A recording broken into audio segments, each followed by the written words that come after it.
방송에서 제공하는 투자 정보는 투자 판단에 대한 조언입니다. 방송에서 제공하는 주식의 가치, 가격 상승 및 가격 하락에 대해서는 방송사에서 보장하지 않습니다.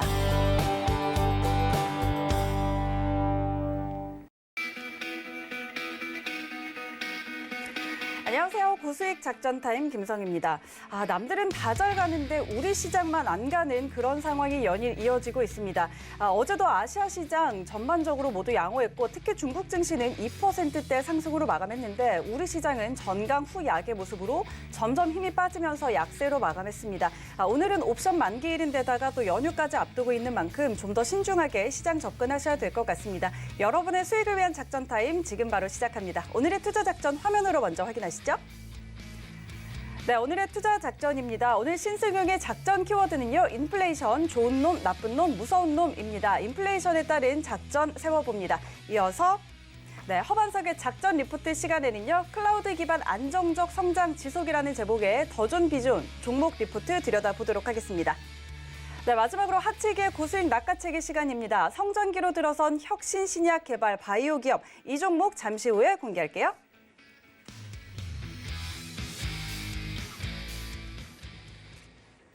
네, 오늘도 여러분과 함께 치밀한 작전 세워보도록 하겠습니다. 먼저 지금 국내외 시장에서 가장 핫한 이슈를 키워드로 알아보고 작전 세워보는 신수경의 작전 키워드 시간입니다. 브레인코리안베스트 신수경 대표와 함께합니다. 대표님 안녕하세요. 네, 안녕하십니까. 네, 반갑습니다. 자, 오늘 가져오신 작전명 화면으로 먼저 확인할게요. 네, 오늘의 작전 키워드는 인플레이션, 좋은 놈, 나쁜 놈, 무서운 놈입니다. 자, 이렇게 약간 영화 제목을 연상하게 하는 키워드를 가지고 오셨는데 지금 미국의 경기 부양책 시행이 임박하면서 경기 회복에 대한 기대감과 동시에 또 대거 돈을 푸는 만큼 인플레이션에 대한 우려라는 부분도 남겨놓고 있습니다. 과연 실물 경기 회복을 동반한 좋은 인플레이션이 될지 아니면 버블만 키워가는 나쁜 인플레이션이 될지 이와 관련한 작전 어떻게 세워볼까요? 예, 최근 이제 그 시장 내에 사실상 인플레이션에 대한 우려감이 조금씩 스물스물 고개를 들고 있는 것이 사실이 되겠습니다.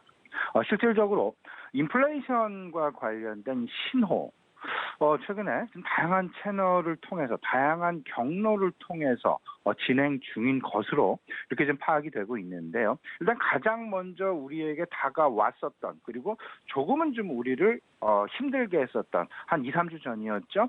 실질적으로 미국의 국채 금리의 상승. 이런 상황들이 실질적인 지금 현재까지 시장에 긍정적인 상황을 만들어 주었던 주요 배경으로 작용을 했었던 유동성의 혹여나 훼손이 오는 것은 아닌지라는 그런 우려감들이 조금씩 고개를 들고 있다라는 부분 분명하게 우리 시청자 마음에 염두에 두시고 대응 전략을 세우셔야 되겠다 말씀을 좀 분명하게 드립니다. 일단 블룸버그 같은 경우 주식 그리고 채권 그리고 원자재 대표주자라고 할 수 있죠.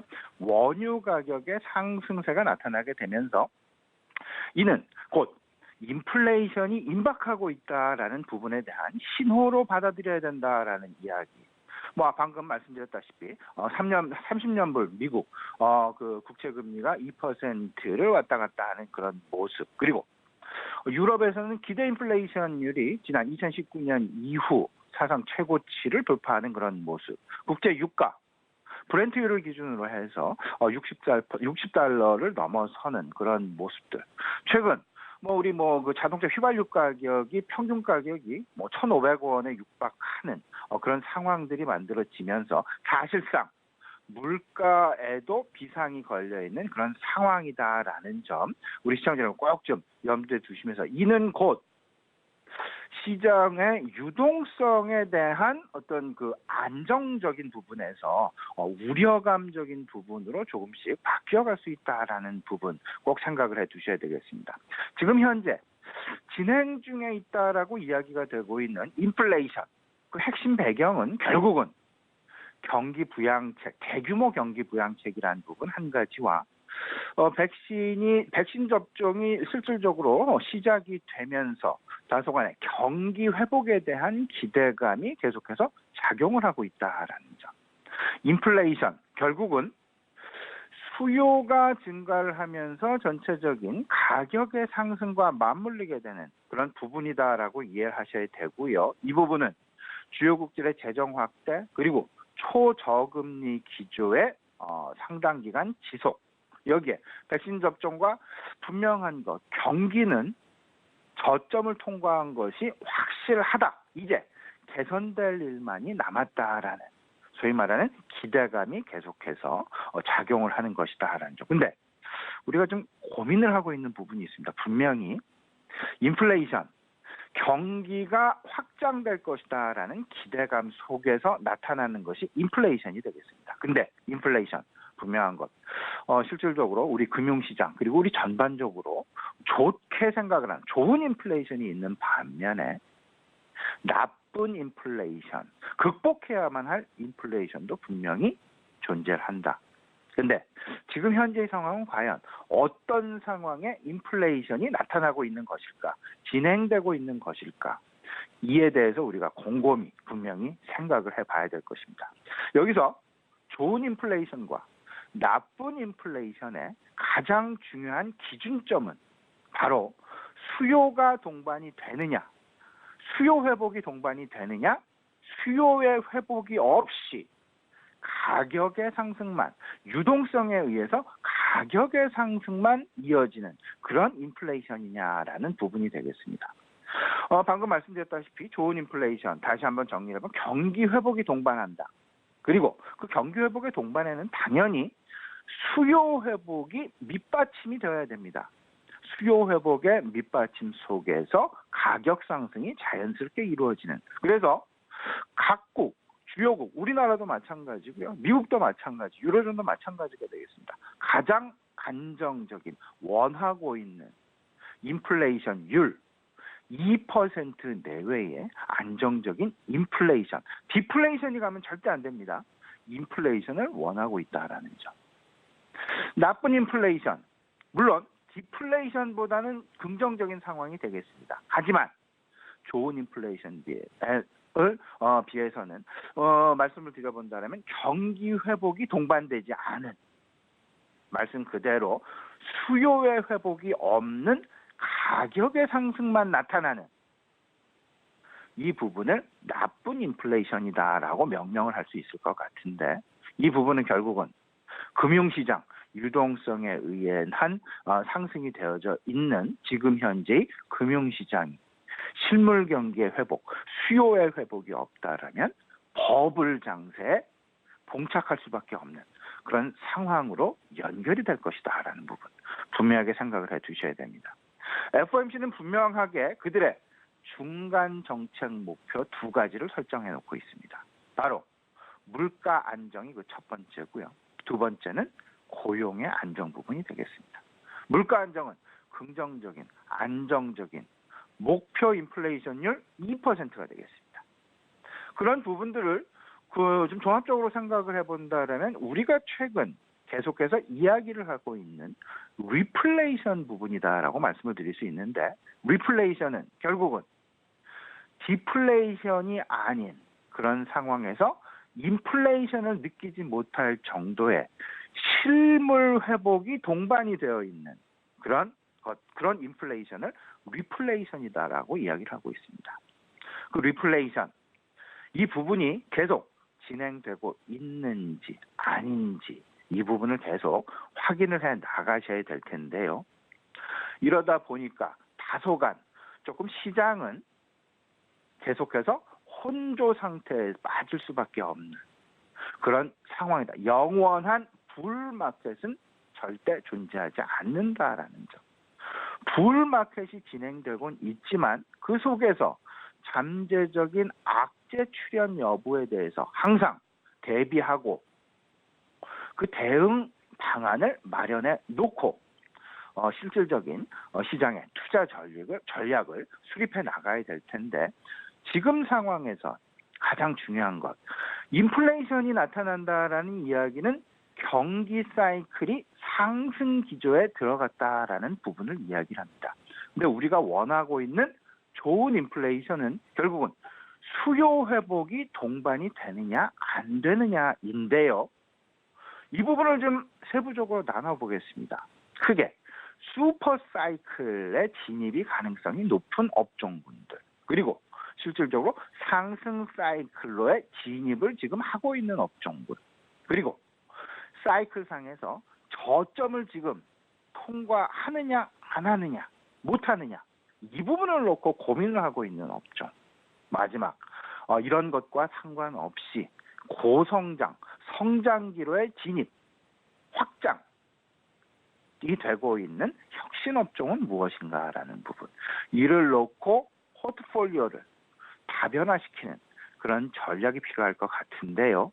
슈퍼사이클 다들 알고 계시겠습니다만 반도체 수요 회복이 엄청난 속도로 이루어지고 있습니다. 각종 서버 보급의 확대, 서버 용량의 확대에 따른 메모리 반도체의 수요 증가, 그리고 PC 교체의 부추기와 맞물린 그런 어떤 그 상황들, 그리고 자동차 업종 내 지각 변동, 혁신에 의한 전기 자동차의 어떤 그 빠른 확산과 보급에 따른 2차 전지, 그리고 경기 회복과 맞물린 원자재 가격의 회복, 이런 부분들이 원유 가격의 상승, 구리 가격의 상승, 비철금속의 가격의 상승, 이런 부분들로 이어지게 되면서 슈퍼사이클, 10년 주기의 슈퍼사이클 진입으로의 어떤 그 기대감을 계속해서 키우고 있다라는 점.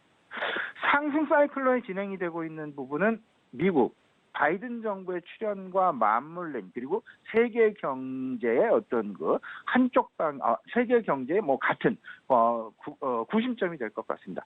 친환경을 추구하고 있다라는 부분, 친환경과 관련된 종목군들, 그리고 최근 글로벌 어떤 그 경기의 회복과 그다음에 미국과 중국 간의 갈등 완화 가능성, 세계 무역 질서의 원상 복구 가능성과 맞물리면서 해상 운송, 그리고 육상 운송의 어떤 그 저점, 사이클, 상승 사이클 진행, 이런 부분들이 계속해서 시장 내에 이야기가 되고 있다라는 부분. 여기에 경기 부양과 맞물린, 경기 회복과 맞물린 내구 소비재의 소비 증가, 그리고 이와 동반하고 있는 유통업종의 상승세.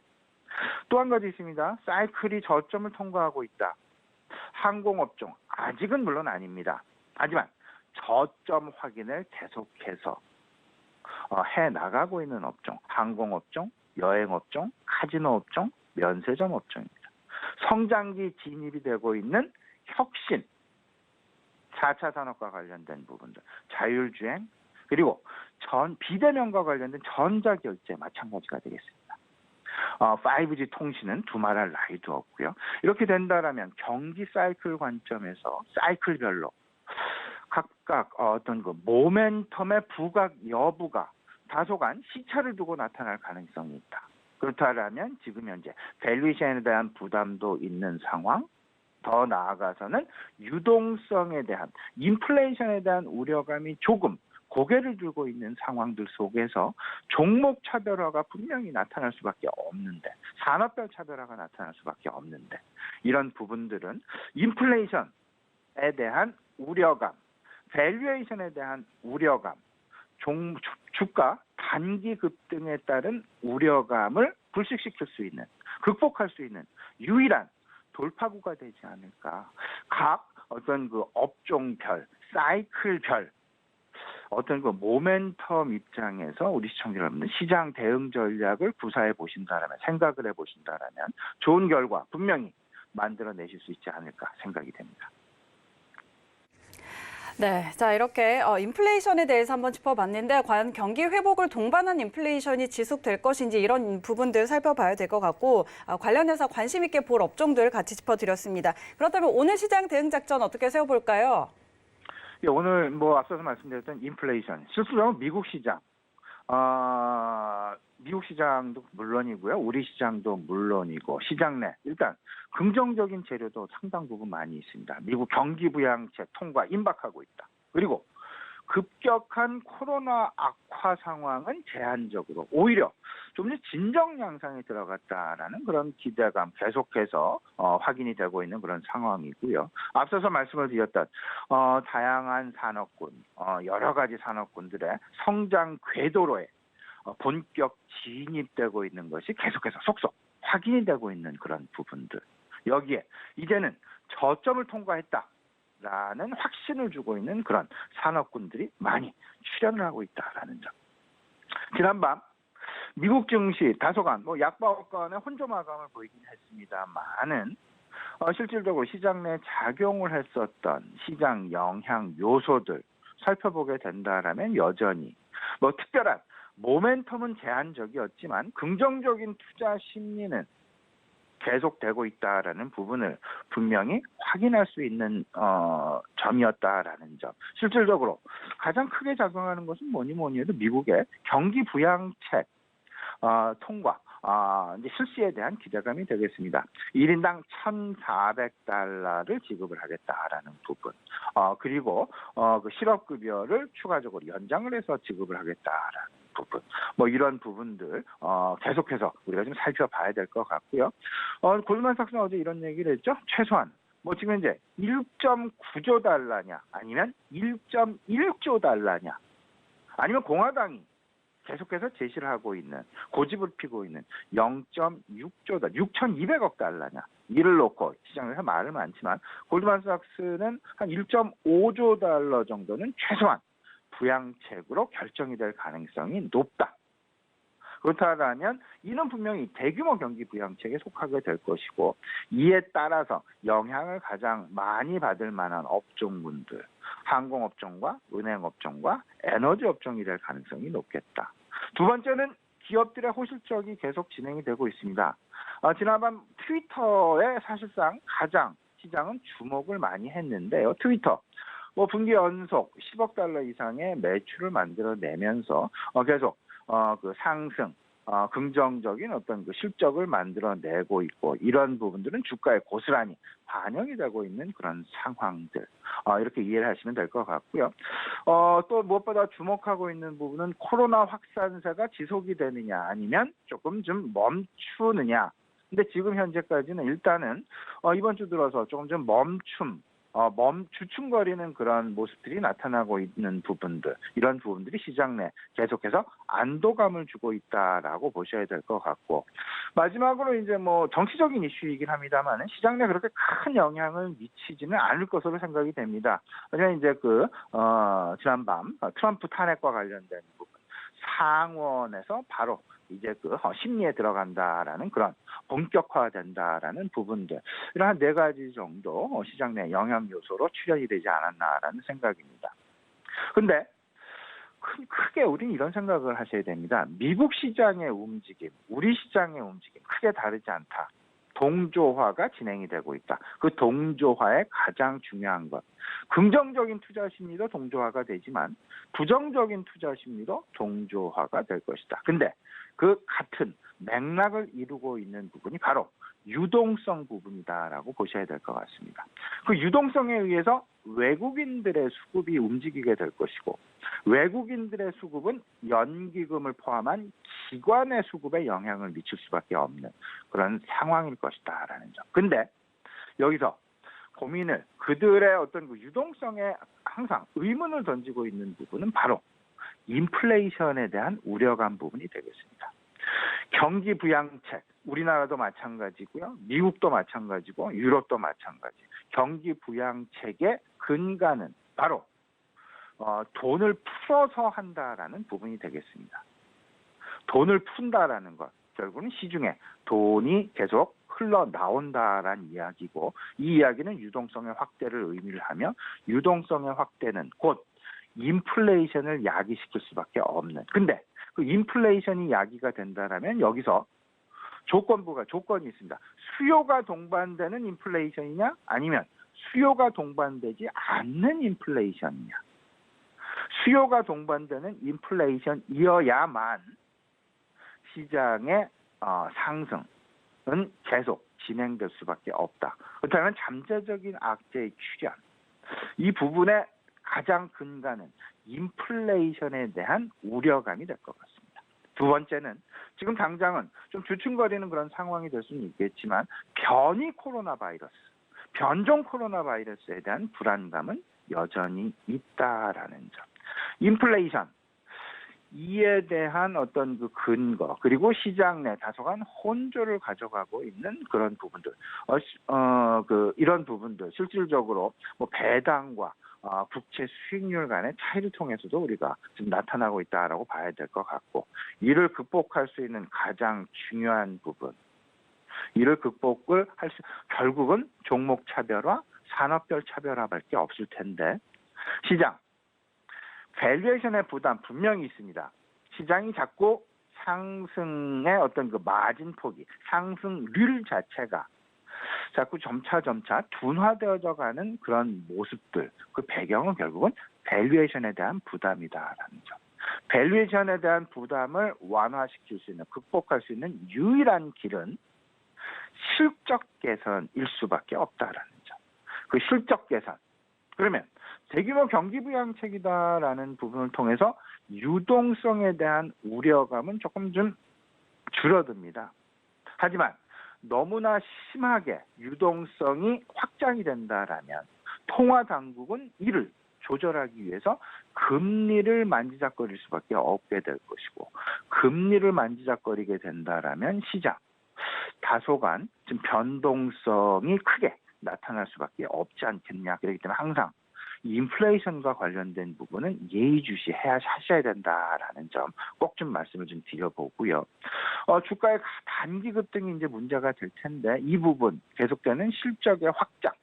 근데 실적의 확장은 모든 업종에서 나타나는 것은 분명히 아닙니다. 그렇기 때문에 이를 극복하기 위한, 이를 지혜롭게 헤쳐나가기 위한 투자 전략의 중심점에는 경기 사이클 중심으로 해서 업종 차별화를 염두한 어떤 그런 전략을 펼쳐나가야 되겠다.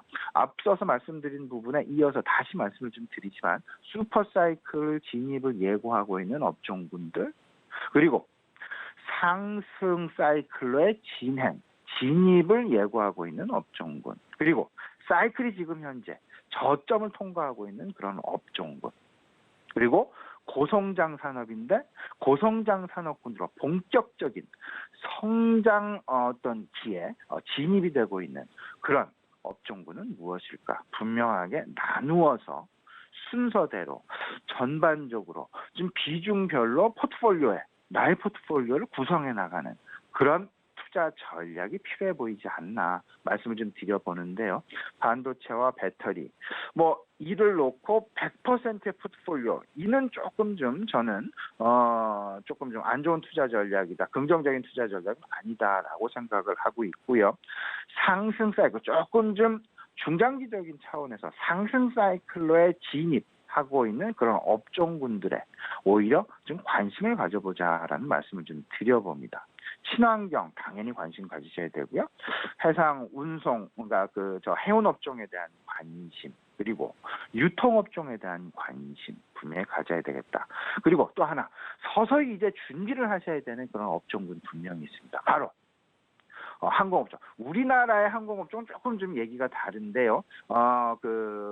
M&A라는 그런 부분들 때문입니다. 약간 좀 희석되어 있는 그런 부분이다라고 생각이 되고요.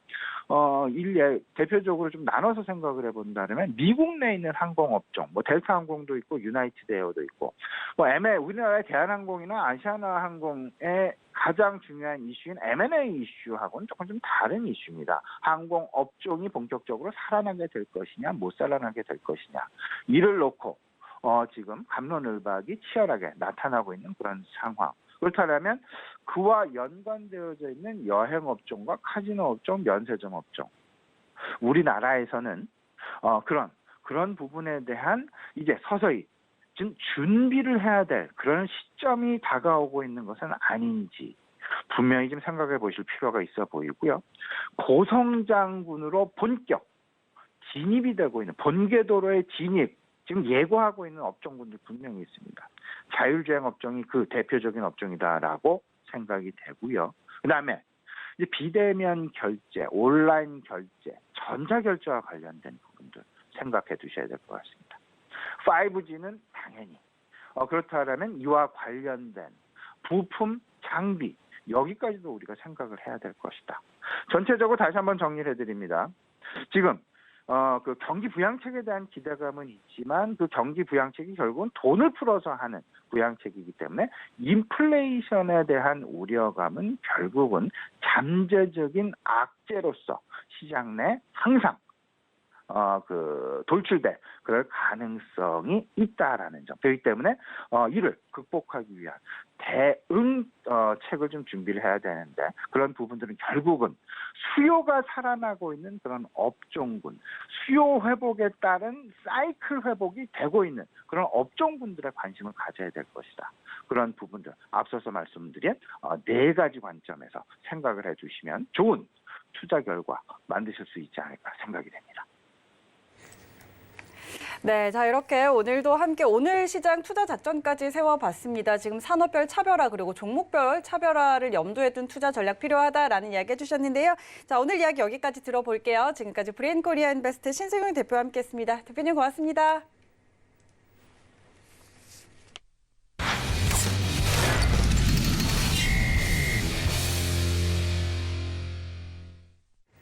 네, 이어서 허반석의 작전 리포트 시간입니다. 휘뚜루마뚜루 쏟아져 나오는 증권사 리포트들, 과연 우리가 투자에 있어서 이 리포트들을 모두 다 믿어도 될지 오늘 이 시간 또 하나 둘씩 파헤쳐 보도록 하겠습니다.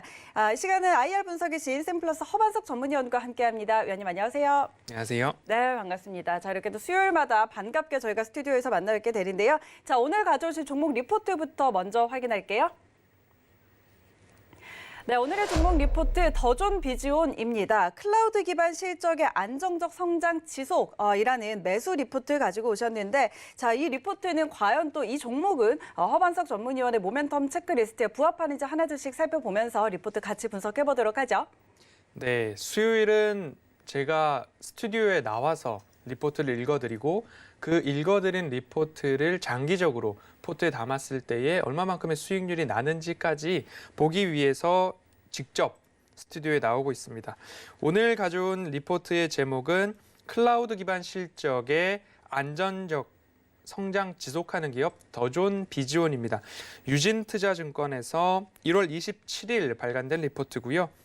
더존 비즈온 같은 경우에는 회사 내에서 프로그램을 사용해 보신 분이라면 익히 익숙한 기업이라고 알고 계실 겁니다. ERP라고 해서 기업 전반의 업무를 통합 관리하는 프로그램을 제공하는 기업이기도 하고요. 클라우드 그리고 플랫폼 서비스를 제공하기도 하고 더 많이 익히 유명한 부분으로는 회계, 전산, 금융 관련된 프로그램으로 특화되어 있는 기업이기도 합니다. 오늘 이 유진투자증권의 리포트를 보면 현재 매수 보고서이고요. 매수 목표가는 상향 보고서입니다. 목표 주가를 상향했고요. 그 목표 주가는 14만 6천 원이고요. 지금 전일장 마감된 종가가 11만 원이었습니다. 그래서 14만 6천 원까지의 상승 여력은 약 32%가 조금 웃도는 그런 목표가가 설정되어 있습니다. 리포트는 아주 간단하게 되어 있습니다.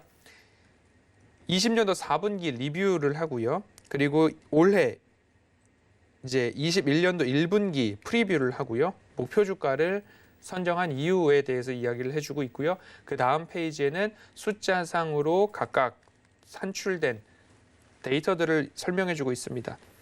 20년도 4분기 리뷰를 한번 해보면요. 현재 매출액은 15% 이상 전년 대비 증가하고요. 영업이익도 10% 이상 증가하는 부분입니다. 시장에서의 컨센서스를 부합했다라는 이야기가 있고요.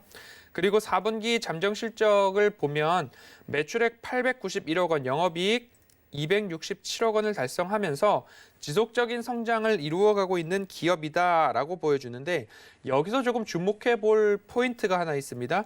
25분기 연속 전년 동기 대비 매출액과 영업이익이 증가하고 있는 기업입니다라고 나와 있는데요. 25분기면 이제 6년이 지난 상황이죠. 그 6년이라는 세월 동안, 시간 동안 연속적으로 매출액과 영업이익이 동시에 전년 동기 대비 증가하고 있다라는 부분들, 상승의 추세가 숫자상, 데이터상 꺾이지 않고 있다라는 그런 부분이 오히려 제 눈을 사로잡았고 시장에 참여하고 있는 개인 투자자분들께도 이 부분이 어떻게 보면 기업의 자랑거리가 되지 않았을까라고 보여지고 있습니다. 그리고 클라우드라고 한다라고 하면 이제 비대면 시절의 데이터들을 PC나 서버 이런 부분들에다가 기업들이 데이터를 저장할 텐데 대부분 이제 랜섬웨어 공격이나 아니면 바이러스 등에 취약하다라고 익히 알려져 있습니다. 그래서 많은 기업들이 이제는 빅데이터 중심으로 그리고 서버 체계 중심으로 클라우드에다가 자료를 저장하고 그리고 그 클라우드는 내가 사무실에서든지 아니면 집에서든지 이동 중에서 그리고 휴대폰에서도 언제든지 열람하고 저장하고 수정할 수 있는 그런 부분의 서비스를 이야기를 합니다. 이래서 클라우드 그리고 위하고 플랫폼을 신규로 이제 개발을 해서 투입을 하고 있습니다. 그렇게 된다면 클라우드와 위하고 플랫폼을 통해서 21년도 이후의 성장성을 꾀하고 있다라는 그런 부분 한번 살펴보실 수 있고요. 클라우드 매출이 조금 특화돼 있기도 하고 이제 새로운 먹거리로 자리를 잡았습니다. 클라우드 사업 매출액이 전년 동기 대비 98% 이상 증가했다라는 부분 또한 앞으로 이 기업을 이끌어갈 모멘텀으로 작용할 수 있다. 그렇게 한번 보시면 좋을 것 같고요. 말씀드렸듯이 25분기 동안 매출액과 영업이익이 함께 증가하고 있다. 지속적으로 안정적인 성장 그리고 신규 사업을 하기에 부족함이 없는 탄탄한 기반을 갖고 있다라고 보시면 좋을 것 같습니다. 그렇다라고 한다면 올해 1분기 매출과 영업이익은 어떻게 될 것인가라고 보면 올해 1분기 매출액 910억 원, 영업이익 210억 원으로 전년 동기 대비 27%와 28%의 각각 매출액 영업이익 증가하고 있다. 그렇게 된다라고 하면 27분기, 28분기 연속적인 성장세도 지켜볼 수 있는 것 아닌가, 기대해 볼 수 있는 것 아닌가라고 살펴볼 수 있겠습니다. 이러한 근거로 바탕으로 목표 주가가 14만 6천 원으로 상향 그리고 바이 매수 의견을 주고 있고요. 12만 2천 원에서 14만 6천 원으로 상향했고 그 상승 여력을 1월 27일 기준으로는 39%고 이 상승의 추세가 꺾이지 않고 있어서 전일장 11만 원 종가 기준으로는 32% 이상의 상승 여력을 갖고 있다라는 부분입니다. 이 부분에 있어서 새로운 플랫폼 위하고 말씀을 드렸고요. 그리고 지금 같은 경우에 보면 연간 성장률이 15%입니다. 그러면 20년도와 19년도 그리고 올해 4분기까지 3분기, 4분기, 4분기의 증가율을 본다라고 한다면 73억 원, 77억 원, 그리고 89억 원 이렇게 나옵니다. 890억 원 이렇게 나옵니다. 이렇게 올라가고 있는 상승세가 꺾이지 않고 있다라는 부분 그리고 영업이익적인 측면에서도 100억 원, 10% 상승하란 260억 원 그리고 당기 순이익도 240억 원으로 보여지기 때문에 굉장히 수익률이 그리고 수익을 잘 지켜내고 있다라고 보시면 좋을 것 같습니다. 영업이익률 같은 경우에도 22% 이상 상승해주고 있고요. 31% 이제는 30%를 유지해주고 있는 그런 흐름이기 때문에 데이터상으로만 봤을 때에도 영업이익, 당기순이익, 영업이익 증가율 그리고 당기순이익 같은 경우에도 15%에 있던 기업이 20%, 이제는 27%까지 당기순이익률을 기록하고 있기 때문에 매출액과 영업이익의 증가세뿐만 아니라 당기순이익률 그리고 이익률까지도 영업이익률까지도 함께 증가하고 있는 기업이다. 굉장히 재무적으로 탄탄하다. 제가 숫자와 데이터 실체가 있는 기업들을 살펴보시자라고 말씀을 드렸을 때에 굉장히 데이터상 양호한 성적을 내고 있는 기업이다라고 좀 보셨으면 좋겠고요. 클라우드의 성장성 데이터 도표로 보기 좋게 이야기를 하고 있고요. 마찬가지로 이 기업의 자랑이죠. 매출액과 영업이익이 증가하고 있다. 그 증가세가 꺾이지 않고 있다라는 그런 도표까지도 보여지고 있습니다. 제가 이 리포트를 보면서 한 가지 아쉬웠던 부분들이 있습니다. 단순하지만 데이터로 승부를 본 그런 리포트입니다. 그리고 숫자와 도표 깔끔하게 제시를 해줬습니다. 그 이후로도 여러 가지 데이터들을 주고는 있지만 한눈에 바라보기에는 편하지는 않은 보고서였습니다. 하지만 누군가가 뭐라고 하기에는 군더더기 없이 깔끔하게 내가 할 일을 딱 하고 일을 덮은 그런 보고서인데요. 조금 더 욕심을 낸 보고서라고 한다면 제가 좋아하는 기업 담당자와 또는 기업 대표와의 Q&A 시간이 있었으면 어떻을까라는 부분이고요. 그리고 한 가지로 이 기업의 장기 차입금이 조금 높습니다. 그러면 그 장기 차입금이 어디에 쓰였습니까? 라고 물어볼 수도 있었던 부분이고요. 그 장기 차입금은 이 기업이 이제 부동산 임대업으로도 수익을 내기 위해서 장기 차입금 규모가 굉장히 큽니다. 2,500억 이상인데요. 그 부동산 가치와 토지 건물 가치 그리고 앞으로 이루어질 부동산 임대 사업은 얼마만큼의 목표를 갖고 있는가, 그리고 그 주변 부동산 시세도 올라가고 있는지 그런 부분들도 함께 살펴보았더라면 오히려 투자자분들이 이 더존비존이 실적과 영업이익 성장성뿐만 아니라 미래 먹거리에도 집중하고 있구나라는 부분까지 한번 살펴볼 수 있었지 않았을까 하는 그러한 생각이 드는 그런 리포트였습니다. 하지만 데이터로 승부하고 25분기, 6분기 이상의 매출액 영업이익 증가라는 그 포인트 핵심 하나만은 정확하게 전달된 기업 아닐까라고 생각이 들었습니다. 그렇다라고 한다면 오늘 제가 차트 기술적 분석을 통해서 그리고 또한 허반석의 모멘텀 체크리스트를 통해서 이 기업 과연 매수해도 될까라는 부분들 한번 살펴보도록 하겠습니다. 제가 차트를 볼 때에 세 가지의 평행한 선을 놓고서 저위험 구간, 적은 위험으로 낮은 위험으로 매수 자리를 어떻게 보는가에 대해서 말씀을 드리고 있는데요. 차트를 한번 열어놓고 이렇게 세 개의 평행선을 긋고 그 세 개의 평행선 가운데에 그 공간이 얼추 비슷하다라고 하면 이 평행한 선을 기반으로 저위험 구간, 차트상 매수할 수 있는 구간은 어디인가를 살펴보게 됩니다. 그러면 이렇게 장기적인 추세입니다. 19년도부터 20년도 그리고 21년도까지 장기간의 추세선을 그었을 때의 이 바닥권역에서 매수 포인트들이 빨간색 동그라미로 하나하나 확인이 되고 있습니다. 그러면 어디서 사람들은 수익 실현을 했는가? 이 구간이 됩니다. 중기 추세선상 저는 이 구간을 스몰 블루 박스로 부르고 있는데 이 구간에서의 수익 실현 포인트들이 보이기도 합니다. 그러나 장기적인 전망으로 봤을 때의 수익 극대화를 할 수 있는 부분은 이 수익 극대화 라인으로 보이고 있는 최상단의 이 선 윗구간으로 갔을 때의 수익 실현을 하는 것이 오히려 수익 극대화 관점에서 이 기업을 충분히 바라볼 수 있는 기업이다라는 전망으로 바라본다면 수익 극대화 라인 이상 권역이 될 겁니다. 이 구간이 과연 올 것인가에 라는 부분 결국엔 이 추세선상에서 데이터로 보여질 거고요. 리포트에서 바라보셨듯이 26분기 이상, 27분기 이상 매출액 영업이익 증가율을 보여주는 기업이다. 그리고 미래 먹거리로 부동산 임대 쪽으로도 눈을 돌리고 있는 기업이다라고 좀 보셨으면 좋을 것 같고요. 그렇다면 차트상 저위험 구간에서 매수 포인트는 확인이 된 것 같습니다. 최근 지금 2월 1일자를 기준으로 그리고 1월 29일자를 기준으로 이 바닥권역 이 추세 하단부를 터치했다. 그리고 상승하고 하락하고를 반복하면서 이 추세를 앞으로도 꾸준하게 이어가지 않을까라는 모습으로 바라보시면 좋을 것 같습니다. 언젠가는 다시 중기 추세선을 돌파하고 그리고 다시 수익 극대화선까지 도전해 볼 만한 기업이다라고 말씀을 드리고 싶고요. 숫자상 데이터는 이미 확인을 하셨습니다. 25분기 연속 매출액과 영업이익 증가율 확인하셨고요. 리포트를 통해서.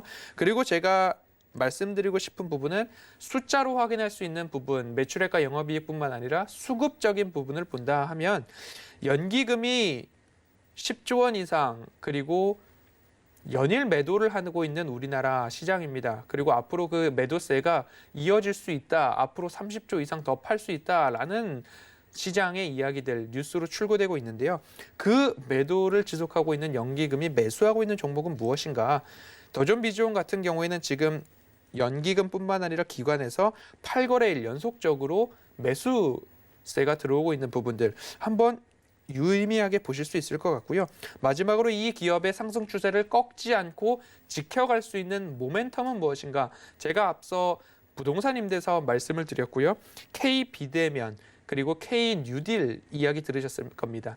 BBI 지수에 대해서도 이미 우리는 지난해부터 들었는데요. 그 BBI 지수에 편입되는 종목들 12종목을 꼽으라고 한다면 배터리 분야에서는 삼성 SDI, LG 화학, LG 에너지 솔루션이죠. SK 이노베이션이 될 거고요. 바이오 부분에서는 셀트리온, SK 바이오팜, 삼성 바이오로직스, 그리고 인터넷 부분에서는 카카오, 네이버, 더존 비즈온이 포함되고요. 게임 부분에서는 NC소프트, 펄어비스, 넷마블 등 12종목이 대표적으로 꼽히고 있습니다. 더존 비즈온이 코스피 200 종목이 아님에도 불구하고 여기에 들어가 있다라는 부분, 앞으로 이 펀드 자금들이 패시브 자금으로 매수세가 들어올 수 있다라는 부분 함께 살펴보시면서 매수가는 11만 원 권역 이하에서 한번 매수를 도전해 보시면 좋을 것 같고요. 목표가는 13만 5천 원으로 보수적으로 잡아드리는데 이 구간 최상단 부분을 돌파한다라고 한다면 오히려 14만 6천 원 보고서의 목표가 이상으로도 갈 수 있다라고 말씀을 드리고 싶습니다. 또한 일시적인 조정이 나올 때에 9만 7천 원 선을 이탈하지만 않는다면 손절가는 9만 7천 원으로 한번 짚어보도록 하겠습니다. 네, 오늘 더존 비존에 대한 종목 리포트 들고 오셨는데 일단 이 리포트에 대해서는 편하지는 않지만 그래도 군더더기 없이 굉장히 깔끔한 리포트였다. 하지만 아쉬운 점이라면 이 기업의 담당자와의 Q&A 부분이 좀 빠진 것이 아쉽다라는 평을 주셨고요. 더존 비존 종목에 대해서는 실적 성장이 지속되고 있다는 점, 그리고 수급이 또 개선이 되고 있다는 점, 기관의 순매수 이어지고 있다는 점도 함께 포인트로 짚어주셨습니다. 가격 전략까지 함께 챙겨드렸으니까 이 리포트도 여러분 다시 한번 보시고요. 함께 공부해 보시면 좋을 것 같습니다. 허반석 전문위원은 여기서 보내드리도록 할게요. 오늘도 고맙습니다. 감사합니다. 네, 이렇게 리포트까지 살펴봤고요. 이어서는요, 저희 하체기의 고수익 낚아채기 시간으로 이어가 보도록 하겠습니다. 자, 이 시간은 여러분과 함께 또 제가 하체기 전문위원과 함께 저희 포트폴리오 채워보는 시간이죠. 하체기 전문위원 바로 만나보도록 할게요. 위원님 안녕하세요. 네, 안녕하세요. 하채기원입니다. 네, 반갑습니다. 자, 오늘도 준비해 주신 종목들 궁금합니다. 바로 한번 공개해 주실까요? 네, 오늘 제가 우리 앵커님께 말씀드릴 종목은 탑 엔지니어링, 그다음에 DHP 코리아, 그리고 브릿지 바이오 테라피틱스가 되겠는데요. 자, 첫 번째 탑 엔지니어링 같은 경우는 반도체 패키징 장비를 독자 개발을 해서 국내 반도체 제조업체 공부를 좀 하고 있다. 그래서 반도체 관련주로서 우리가 좀 보시면 될 것 같고, 또 이제 카메라 모듈 공정 장비도 좀 개발을 해가지고 카메라 모듈 사업도 좀 진행을 좀 하고 있습니다. 이제는 이 카메라가 핸드폰에만 들어가는 게 아니라 자율주행차, 그다음에 드론에도 장착이 되는 거기 때문에, 그래서 앞으로의 이 카메라 회사들도 성장주로서 우리가 좀 보고 투자를 좀 하셔야 되겠다는 말씀드리겠고, 그다음에 OLED 공정 장비도 좀 제조를 하고 있습니다. LCD, LED, OLED 계속해서 디스플레이의 성능이 좀 향상이 되고 있는 그런 부분이기 때문에 앞으로 이제 뭐 핸드폰도 마찬가지고 OLED 디스플레이 쪽이 계속해서 장착이 되는 그런 부분이기 때문에 스마트폰들은 계속해서 출하량은 늘어날 것으로 좀 되는 그런 부분이기 때문에, 그래서 연계해서 좀 보시면 될 것 같고, 그다음에 2차 전지 전국 공정 장비를 좀 LG화학에 공부를 좀 하고 있고, 그다음 2차 전지용 고회로 생산 라인을 자회사인 파워로직스에 공부하고 있습니다. 파워로직스가로 전기차, 수소차 연계해서 테마가 움직이는 그런 부분이기 때문에, 그래서 2차 전지, 전기차, 그다음에 수소차 연계해서도 같이 보시면 될 것 같고, 특히 이제 탑 엔지니어링 실적을 좀 보면은 계속해서 실적이 성장하는 그런 부분도 좀 확인이 되겠고, 그다음에 재무적으로도 상당히 좀 안정적인 흐름을 좀 유지를 하고 있다. 그래서 전체적으로 매출액이라든가 자산 총계라든가 그다음에 시가총액 비교해도 저평가가 지금 되고 있는 그런 부분이기 때문에 탑 엔지니어링도 여러분께서 관심을 좀 가져보자는 말씀드리겠고, 그다음에 DHP 코리아를 좀 말씀드리겠는데요. 이 회사 같은 경우는 최대 주주가 삼청강 제약입니다. 그래서 국내 최초로 일회용 인공 눈물을 자체 개발한 업체로서 국내 시장을 지금 주도를 하고 있는 회사가 되겠고, 미세먼지 발생 시에는 아무래도 안구 질환 환자가 좀 증가를 하기 때문에 좀 수혜가 되는 그런 부분인데, 오늘 기사가 기상 쪽에서 올라왔죠. 전국적으로 미세먼지가 조금 있지만 특히 수도권 지역으로 해서 오전에 미세먼지가 나쁘다라는 기상 예보가 나왔기 때문에, 그래서 점점 또 이 미세먼지가 또 우리 또 생활에 또 접근하고 있는 그런 부분이기 때문에 미세먼지 관련된 정보로서도 우리가 좀 보시면 되겠다는 말씀드리고, 재무 구조를 봤을 때도 매출액이 꾸준하게 성장하고 있는 그런 부분이고, 작년에 실적도 나쁘지가 않았습니다. 개별 기준으로 해서의 매출액이 약 한 608억 정도 나오면서 전년 대비해서 0.63% 증가를 했고, 자, 영업이익 같은 경우는 약 한 156억 나오면서 2.85% 증가, 순이익은 144억 나오면서 약간 좀 마이너스가 났습니다. 전년 대비해서 마이너스 1.24%가 좀 나왔다라고 보시면 것 같고, 그래서 예사의 재무 구조를 봤을 때도 나쁘지 않기 때문에 우리가 좀 관심을 좀 가져보자는 말씀드리겠고, 세 번째 종목은 브릿지 바이오 테라픽스를 말씀드리겠는데요. 예사 같은 경우는 궤양성 대자형 치료제를 개발을 하면서 각광을 좀 받고 있는 그런 예사가 좀 되겠고, 그 다음에 표적 항암제 방식의 이제 비소세포성 폐암 치료제를 좀 개발을 하고 있다.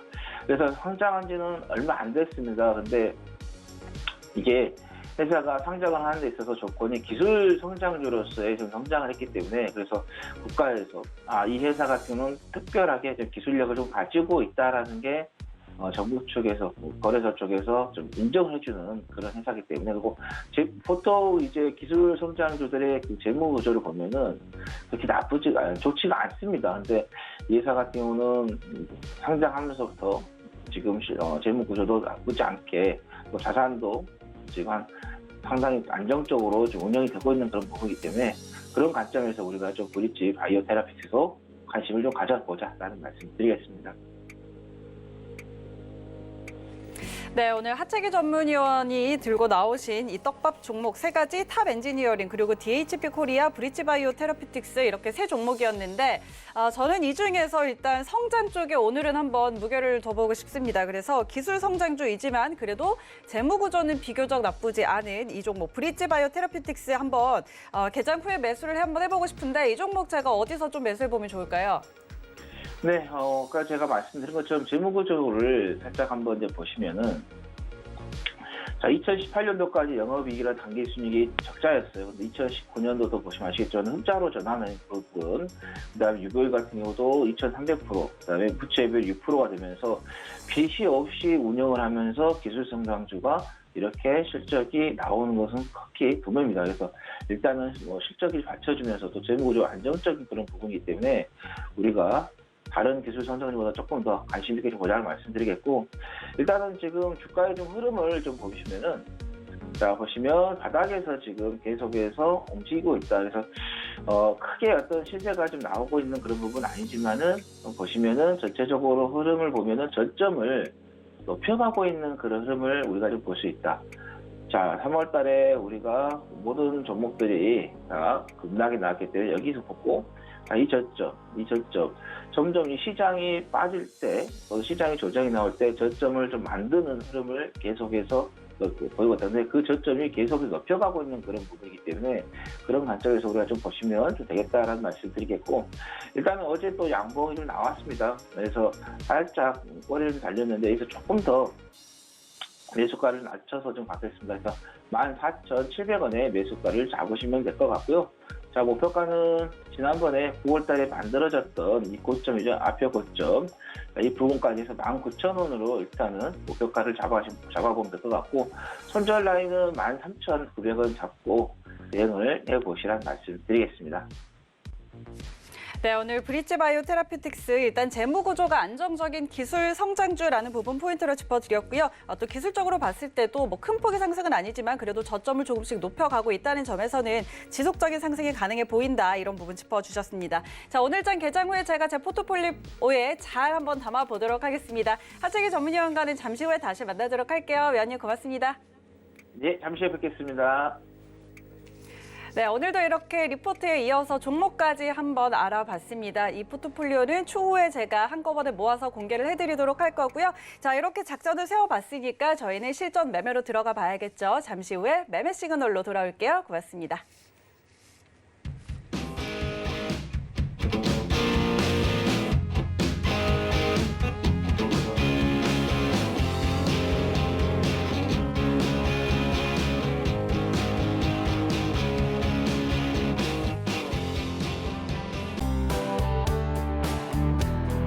방송에서 제공하는 투자 정보는 투자 판단에 대한 조언입니다. 방송에서 제공하는 주식의 가치, 가격 상승 및 가격 하락에 대해서는 방송사에서 보장하지 않습니다.